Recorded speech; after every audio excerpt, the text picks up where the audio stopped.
Hello friends, എല്ലാവർക്കും പുതിയൊരു വീഡിയോയിലേക്ക് സ്വാഗതം. ഇന്ന് തയ്യാറാക്കുന്നത് പൈനാപ്പിൾ പ്രഥമനാണ്. വ്യത്യസ്തമായിട്ടുള്ള രുചികൾ ഇഷ്ടപ്പെടുന്നവർക്ക് ട്രൈ ചെയ്ത് നോക്കാൻ പറ്റിയ നല്ലൊരു റെസിപ്പിയാണ് ഈ പൈനാപ്പിൾ പ്രഥമൻ്റേത്. ഇത് തയ്യാറാക്കിയെടുക്കാൻ മറ്റുള്ള പായസങ്ങളെ അപേക്ഷിച്ച് കുറച്ചുകൂടി ഈസിയാണ് എന്നുള്ളതാണ് ഇതിൻ്റെ ഒരു പ്രത്യേകത. അപ്പോൾ ഇതെങ്ങനെയാണ് ഉണ്ടാക്കിയതെന്ന് കണ്ടു നോക്കാം. വീഡിയോയിലോട്ട് പോകാം. പൈനാപ്പിൾ പ്രഥമൻ ഉണ്ടാക്കുന്നതിനായിട്ട് ഞാനിവിടെ ഒരു വലിയ പൈനാപ്പിൾ അതിൻ്റെ തൊലിയെല്ലാം ചെത്തിക്കളഞ്ഞിട്ട് ഇതുപോലെ ചെറിയ കഷ്ണങ്ങളായിട്ട് മുറിച്ചെടുത്തിട്ടുണ്ട്. ഇനി നമുക്ക് ഈ പൈനാപ്പിളിൻ്റെ പീസസ് ഒരു മിക്സിയുടെ ജാറിലോട്ട് ഇട്ട് കൊടുക്കാം. അതിനുശേഷം വെള്ളം ഒന്നും ചേർക്കാതെ നന്നായിട്ട് അരച്ചെടുക്കണം.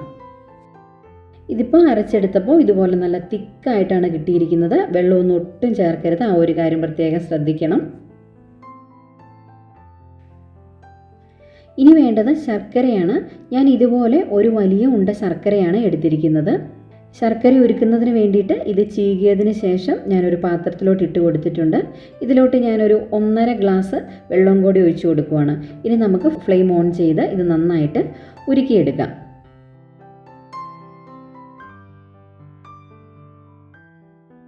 ശർക്കരപ്പാനി ഇപ്പം നന്നായിട്ട് തിളച്ച് വന്നിട്ടുണ്ട്. എല്ലാം ഇതിൽ നന്നായിട്ട് അലിഞ്ഞു ചേർന്നിട്ടുണ്ട്. ഇനി നമുക്ക് ഫ്ലെയിം ഓഫ് ചെയ്ത് ഇത് തണുക്കുന്നതിന് വേണ്ടിയിട്ട് മാറ്റി വയ്ക്കാം. അതിനുശേഷം നമുക്കിത് നന്നായിട്ട് അരിച്ചെടുക്കണം. ശർക്കരയ്ക്ക് പകരമായിട്ട് പെട്ടെന്ന് തന്നെ ഇത് റെഡിയാക്കി എടുക്കണമെന്നുണ്ടെങ്കിൽ പഞ്ചസാര ചേർത്തിട്ടും ഇത് തയ്യാറാക്കി എടുക്കാവുന്നതാണ്. ഇനി വേണ്ടത് തേങ്ങാപ്പാലാണ്. ഞാനിവിടെ 3 വലിയ തേങ്ങ പിഴിഞ്ഞതിൻ്റെ പാലാണ് എടുത്തിരിക്കുന്നത്. 1 ഗ്ലാസ് 1-ാം പാലും 2 ഗ്ലാസ് 2-ാം പാലുമാണ് ഞാനിവിടെ എടുത്തിരിക്കുന്നത്. പ്രഥമൻ തയ്യാറാക്കുന്നതിനായിട്ട് ഞാനൊരു കടായി ചൂടാക്കി എടുത്തിട്ടുണ്ട്. ഇതിലോട്ട് 3 ടീസ്പൂൺ നെയ്യ് ഒഴിച്ചു കൊടുക്കുകയാണ്. അപ്പോൾ നെയ്യൊന്ന് ഉരുക്കി കഴിയുമ്പോഴത്തേക്കും ഞാനിതിലോട്ട് നമ്മൾ നേരത്തെ അരച്ചു വെച്ചിരിക്കുന്ന പൈനാപ്പിൾ ചേർത്ത് കൊടുക്കുകയാണ്. പൈനാപ്പിൾ ചേർത്ത് കൊടുത്തതിന് ശേഷം നമുക്കിത് നന്നായി ഇളക്കി കൊടുക്കണം. ഒരു മീഡിയം ഫ്ലെയിമിലൊക്കെ ഫ്ലെയിം വെച്ച് കൊടുത്താൽ മതി. നമ്മൾ എത്ര ക്വാണ്ടിറ്റിയാണോ പൈനാപ്പിൾ ഇതിലോട്ട് ചേർത്തിരിക്കുന്നത് അതിൻ്റെ പകുതി ആകുന്നിടം വരെ നമുക്കിത് കുറുക്കിയെടുക്കണം. അതാണ് അതിൻ്റെ ഒരു പാകം. അപ്പോൾ പൈനാപ്പിളൊക്കെ അത്യാവശ്യം നന്നായിട്ട് തന്നെ കുറുകി വന്നിട്ടുണ്ട്. നമ്മൾ ചേർത്തിരുന്ന ആ ക്വാണ്ടിറ്റിയിലും കുറഞ്ഞിട്ടുണ്ട്. ഇനി ഇതിലോട്ട് നമുക്ക് ശർക്കരപ്പാനിയാണ് ചേർത്ത് കൊടുക്കേണ്ടത്. ഞാനിപ്പോൾ തയ്യാറാക്കി വെച്ചിരുന്ന ശർക്കരപ്പാനി മുഴുവനായിട്ടും ഇതിലോട്ട് ചേർത്ത് കൊടുക്കുകയാണ്. അതിനുശേഷം നമുക്കിത് നന്നായിട്ട് ഒന്ന് ഇളക്കി കൊടുക്കാം. ഫ്ലെയിം ഇപ്പോഴും കൂട്ടി വെക്കേണ്ട കാര്യമില്ല. ഇതും കുറച്ചൊന്ന് കുറുകി വരണം. അപ്പം ഞാൻ മുമ്പേ പറഞ്ഞ പോലെ തന്നെ നിങ്ങൾക്ക് ഈ ഒരു സമയത്ത് ഇതിലോട്ട് പഞ്ചസാരയാണ് ചേർക്കാനായിട്ട് താല്പര്യമെങ്കിൽ പഞ്ചസാര ചേർത്താൽ മതി. പഞ്ചസാരയാണ് ചേർക്കുന്നതെങ്കിൽ നമുക്ക് കുറച്ചും കൂടി ഈസി ആയിട്ട് പായസം ഉണ്ടാക്കി എടുക്കാൻ പറ്റും. എളുപ്പപ്പണിയിൽ നമുക്ക് പായസം ഉണ്ടാക്കി എടുക്കാൻ പറ്റും. പക്ഷേ ശർക്കര ചേർത്ത് തയ്യാറാക്കുമ്പോഴാണ് നമുക്ക് അതിൻ്റേതായ ഒരു തനത് രുചിയിൽ പായസം എപ്പോഴും റെഡിയായി കിട്ടുന്നത്. ഇനി ഇതിലോട്ട് 1 സ്പൂൺ നെയ്യും കൂടെ ചേർത്ത് കൊടുക്കുന്നുണ്ട്. ഇതുപോലെ നിങ്ങൾക്ക് നെയ്യുടെ ടേസ്റ്റ് ഇഷ്ടമാണെന്നുണ്ടെങ്കിൽ ഇടയ്ക്കിടയ്ക്ക് ഓരോ സ്പൂൺ നെയ്യ് ചേർത്ത് കൊടുത്താൽ വളരെ ടേസ്റ്റി ആയിരിക്കും. അപ്പോൾ അത് നിങ്ങളുടെ ഇഷ്ടത്തിനനുസരിച്ച് ചെയ്യുക. ശർക്കരപ്പാനി ചേർത്തിട്ട് ഇതിപ്പോൾ നന്നായിട്ട് തിളച്ച് വന്നിട്ടുണ്ട്. ഇനി ഞാനിത് തിളച്ചതിന് ശേഷം ഒരു 5-8 മിനിറ്റ് കൂടി നന്നായിട്ടൊന്ന് തിളപ്പിച്ചെടുക്കുന്നുണ്ട്. ഫ്ലെയിം കുറച്ചിട്ട് വേണം ഇത് തിളപ്പിച്ചെടുക്കാനായിട്ട്. കാരണം നമ്മൾ വളരെ ചെറിയൊരു ക്വാണ്ടിറ്റിയാണ് ഇവിടെ പായസം തയ്യാറാക്കുന്നത്. അപ്പോൾ ഫ്ലെയിം കൂട്ടിയിട്ട് നമ്മൾ തിളപ്പിച്ചെടുത്തിട്ടുണ്ടെങ്കിൽ പെട്ടെന്ന് തന്നെ അതെല്ലാം കൂടെ വറ്റിപ്പോവുകയും ചെയ്യും. നമ്മൾ സമയമെടുത്ത് ഇത് ചെയ്തില്ലെങ്കിൽ അതിൻ്റേതായ ഒരു ടേസ്റ്റ് കിട്ടത്തുമില്ല. അപ്പോൾ അതുകൊണ്ട് ഫ്ലെയിം കുറച്ചിട്ടത് സാവകാശം മാത്രം ഇത് ചെയ്തെടുക്കുക. ഇനി ഇതിലോട്ട് 2-ാം പാൽ ഒഴിച്ചു കൊടുക്കുകയാണ്. അപ്പോൾ 2-ാം പാൽ മുഴുവനായിട്ട് തന്നെ ഒഴിച്ചു കൊടുക്കുക. അതിനുശേഷം നന്നായിട്ടൊന്ന് ഇളക്കി യോജിപ്പിക്കുക. ഇത് നമുക്ക് തിളയ്ക്കുന്നിടം വരെ വെയിറ്റ് ചെയ്യാം. ഈ പായസം ഇളക്കിക്കൊണ്ടിരിക്കുന്ന സമയത്ത് ഒരുപക്ഷെ നിങ്ങൾ ചിന്തിക്കുന്നുണ്ടായിരിക്കും, ഇത് ഒരുപാട് ലൂസായിട്ടാണല്ലോ ഇതിൻ്റെ കൺസിസ്റ്റൻസി ഉള്ളത്, അതുപോലെ തന്നെ ഇതിൽ കടിക്കാനായിട്ടൊന്നുമില്ലല്ലോ, ഇതിന് കുറുകി വരികയില്ലേ, ഇങ്ങനെയുള്ള കാര്യങ്ങൾ ഒരുപക്ഷെ നിങ്ങൾ ചിന്തിക്കുന്നുണ്ടായിരിക്കും. അപ്പോൾ അതിനൊക്കെ പരിഹാരമുണ്ട്. അതാണ് നമ്മൾ അടുത്ത സ്റ്റെപ്പിൽ ചെയ്യാൻ പോകുന്നത്. പ്രഥമൻ കുറുകുന്നതിനായിട്ട് ഇനി ഞാൻ ഇതിലോട്ട് 60 ഗ്രാം ചവ്വരി വേവിച്ചതാണ് ചേർക്കുന്നത്. അരമണിക്കൂർ വെള്ളത്തിലിട്ട് കുതിർത്തിയതിന് ശേഷം കുക്കറിൽ 1 ഗ്ലാസ് വെള്ളം ഒഴിച്ച് ഞാനിതൊന്ന് വേവിച്ചെടുത്തിട്ടുള്ളതാണ്. അപ്പോൾ ആ ഒരു കുറുകിയ വെള്ളം, അതായത് ഇത് വെന്ത വെള്ളവും കൂടെ ചേർത്താണ് ഞാൻ ഈ പായസത്തിലോട്ട് ചേർക്കുന്നത്.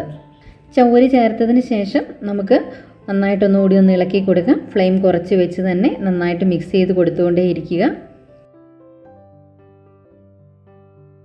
ഇപ്പോൾ ഒരു 10 മിനിറ്റ് കൂടി കഴിഞ്ഞിട്ടുണ്ട്. ഇതിതുപോലെ തിളച്ചുകൊണ്ടിരിക്കാൻ തുടങ്ങിയിട്ട്. ഇനി നമുക്ക് ഫ്ലെയിം ഓഫ് ആക്കിയതിന് ശേഷം ഇതിലോട്ട് 1-ാം പാൽ ചേർക്കാം. ഇപ്പം ഞാൻ 1-ാം പാലും കൂടെ ചേർത്ത് കൊടുക്കുകയാണ്. അതിനുശേഷം നമുക്കിത് നന്നായിട്ട് ഒന്നുകൂടെ ഒന്ന് മിക്സ് ചെയ്തെടുക്കാം. ഇനി നമുക്ക് ഈ ബർണറിൽ നിന്നും ഇതൊന്ന് മാറ്റി വയ്ക്കാം. ഇതിപ്പോൾ ഞാൻ സ്റ്റൗവിൽ നിന്ന് മാറ്റി വെച്ചതിന് ശേഷം ഒരു 15 മിനിറ്റ് കഴിഞ്ഞിട്ടുണ്ട്. ഇപ്പോൾ കണ്ടോ, പായസം നന്നായിട്ട് കുറുകി വന്നിട്ടില്ലേ?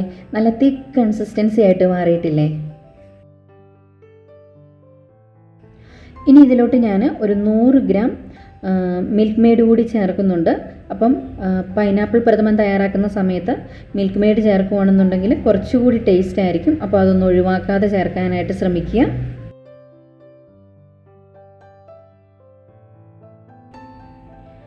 ഇനിയൊരു 1/2 സ്പൂൺ ചെറിയ ജീരകം ചതച്ചതും 1/2 സ്പൂൺ ഏലക്ക പൊടിച്ചതും കൂടെ ചേർത്ത് കൊടുക്കുന്നുണ്ട്.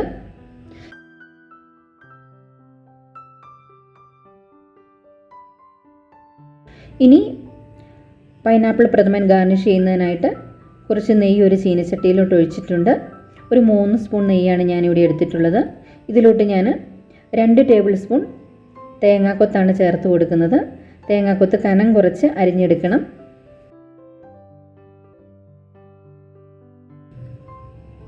തേങ്ങാക്കൊത്ത് ഒരു ഗോൾഡൻ കളറിലോട്ട് മാറിക്കഴിയുമ്പോഴത്തേനും നമുക്കിതിൽ നിന്നും കോരി മാറ്റാം.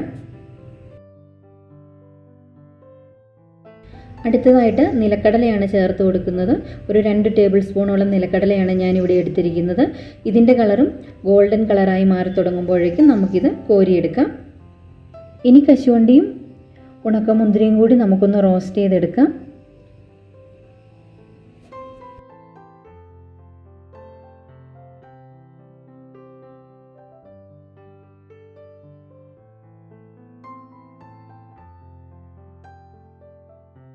അതിനുശേഷം നമ്മൾ വറുത്ത് വെച്ചിരുന്ന തേങ്ങാക്കൊത്ത്, കടല, കശുവണ്ടി, മുന്തിരി ഇതെല്ലാം കൂടി നമുക്ക് പൈനാപ്പിൾ പ്രഥമനിലോട്ട് ചേർത്ത് കൊടുക്കാം.